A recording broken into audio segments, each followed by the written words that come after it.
I first went to Fielding and Platt, 14 years old, and I left school at Easter when I was 14, and my mother had already got me a job at Fielding and Platt, so I started there at Easter 1934.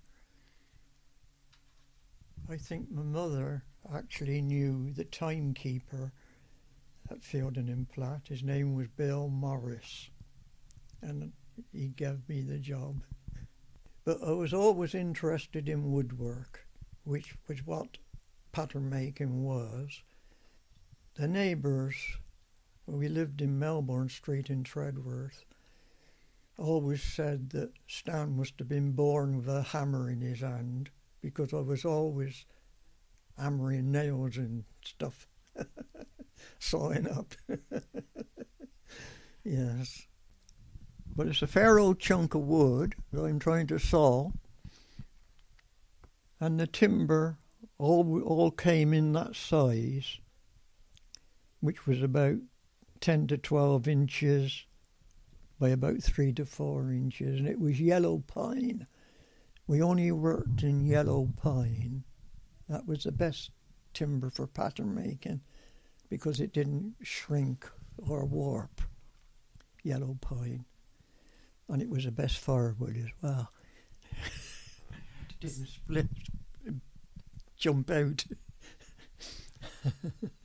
So you could sometimes take the offcuts for fire at home? You didn't even take the offcuts.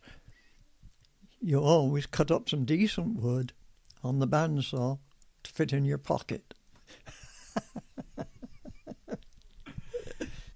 You always had your firewood.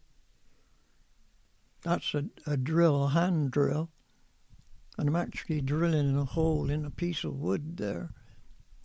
But in the background there is a sanding machine, which is a disc with sandpaper on. And you could smooth your woodwork or do different things.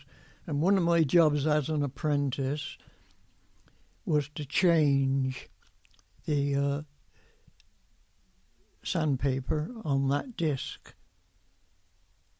as it wore out. That was a bit of a job because you had to soak it. It was glued on, and you had to soak it and get it off and put a new one on. That was one of the apprentices' jobs, yes.